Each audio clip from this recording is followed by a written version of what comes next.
చంద్రబాబు గారిని అరెస్ట్ చేసినప్పుడు ఫైనల్గా చెప్పండి, మీకు ఆ టైంలో మీ పరిస్థితి ఎలా అనిపించింది? సరే, ఐ వాజ్ లైక్, నేను షార్టర్ అయిపోయానని చెప్పొచ్చు. ఫస్ట్ నేను జీర్ణించుకోలేకపోయాను అరెస్ట్ని. ఏం చేద్దాం, ఏమీ చేయలేని పరిస్థితి.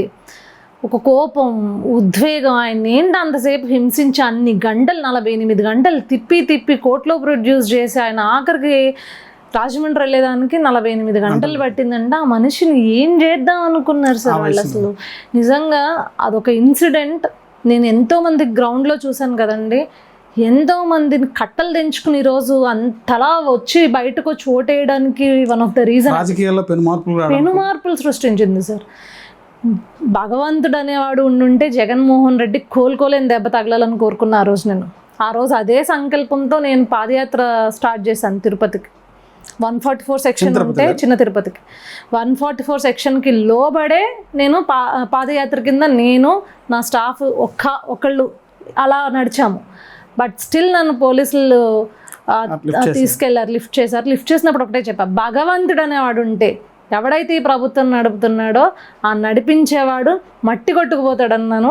నిజంగానే అది జరిగింది, నిజంగానే జరిగింది. అందుకే నేను మొన్న పెద్ద తిరుపతి మెట్లెక్కి, అలిపిరి మెట్లెక్కి స్వామివారి దగ్గరికి కూడా వెళ్ళాను దాని గురించి. భవిష్యత్తులో ఏదైనా జగన్ మీద ఉన్నటువంటి కేసుల్లో అన్యదా ఏదైనా లోపలికి వెళ్తే పార్టీని నడిపించగలిగే సత్తా భారతికి ఉందంటారు? ఆవిడకే ఉందండి, జగన్మోహన్ రెడ్డికే లేదు. మీకు అర్థం కావట్లేదు.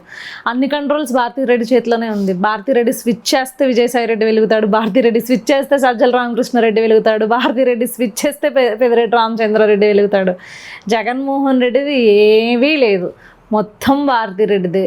మన భ్రమ అంతే. జగన్మోహన్ రెడ్డిని అనే ఒక మొహాన్ని ముందు పెట్టి ఆమె వెనకాల నుంచి రాజకీయం చేసుకుంది. అందుకే ఇంట్లో సెట్ వేసుకున్న ఎవడు మాట్లాడలేదు.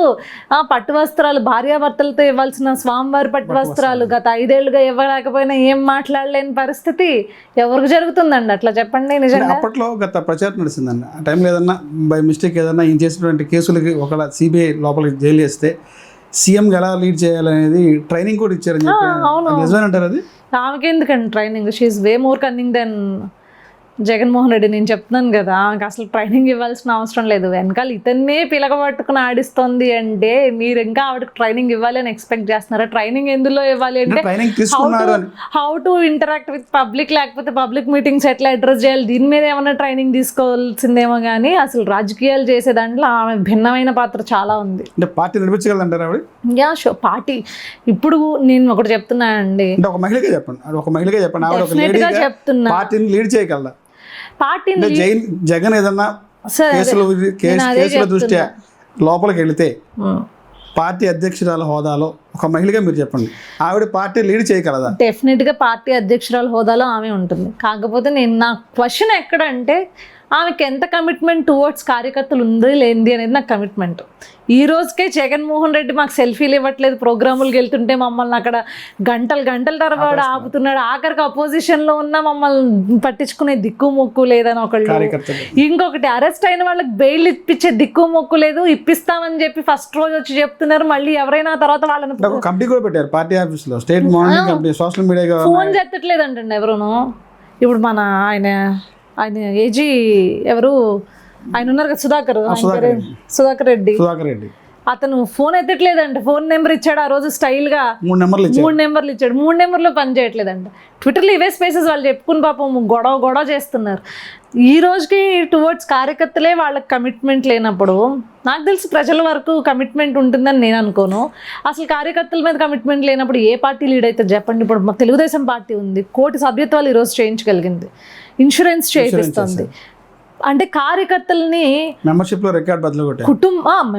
రికార్డ్ బద్దలు కొట్టింది పక్కన పెడితే, వీళ్ళు నా కుటుంబ సభ్యులు కార్యకర్తలు, వాళ్ళకి ఏ కష్టం వచ్చినా ముందు పార్టీ తరపు నుంచి అండగా ఉండాలి అని చెప్పేసి ఒక మహా యజ్ఞం లాంటి మెంబర్షిప్ అనే ప్రోగ్రామ్ తీసుకుని వాళ్ళ తరపున ఇన్సూరెన్స్ చేయించి, వాళ్ళకి ఏదన్నా కనుక పొరపాటున జరిగితే పార్టీ తరపు నుంచి ఇది అండగా ఉంటుంది అని చెప్పి మళ్ళీ దీంట్లో కూడా ఒక భరోసా ఇస్తూ వాళ్ళకి తెలియజేయడం కూడా, మీరు ఇంకో మెంబర్షిప్ తీసుకున్నారు అంటే మీది ఇన్సూరెన్స్ క్లెయిమ్ అయినట్లు, మీకు ఏదన్నా జరిగితే, మీ ఇంట్లో వాళ్ళకి ఏదన్నా జరిగితే వెంటనే మీ నియోజకవర్గాల పార్టీలకి ఇన్ఫార్మ్ చేయండి, అక్కడి నుంచి పార్టీ ఆఫీస్కి మీరు ఇన్ఫార్మ్ చేస్తే వెంటనే ఇమ్మీడియట్గా మీకు ఆ సాయం అందజేసే బాధ్యత మాది అని చెప్పేసి ఈరోజు ప్రజలకు కూడా చెప్తుంది.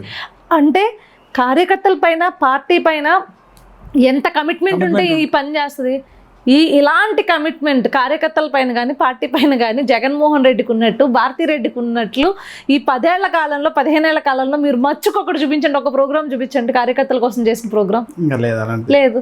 మా కార్యకర్తల కోసం చేసే పండగ మహానాడు, పెద్ద పండగ లాంటిది మాకు అది. సంక్రాంతి జనరల్గా గోదావరి జిల్లాలకు పెద్ద పండగ అయితే మరొక పెద్ద పండగ తెలుగుదేశం పార్టీ కుటుంబ సభ్యులకి మహానాడు. కేవలం కార్యకర్తల కోసమే చేస్తారు ఆ పండుగ. ఆ రోజు తీసుకునే రిఫార్మ్స్ కావచ్చు, ఏదైతే నిర్ణయాలు కావచ్చు, కేవలం కార్యకర్తల యొక్క మనోభావాలకు దెబ్బతినకుండా కార్యకర్తలకు ముందే చెప్పి ఇదిగో మనం రేపొద్దున పార్టీ తరపు నుంచి పెట్టబోతున్న నిర్ణయాలు ఇవేని వాళ్ళకి చెప్పి వాళ్ళ యొక్క అంగీకారంతో ముందుకెళ్తారు. అది కార్యకర్తలకి తెలుగుదేశం పార్టీ ఇచ్చే గౌరవం, లేకపోతే తెలుగుదేశం పార్టీ ఇచ్చే ఒక స్టేజ్ అండి, నిజంగా కల్పిస్తుంది.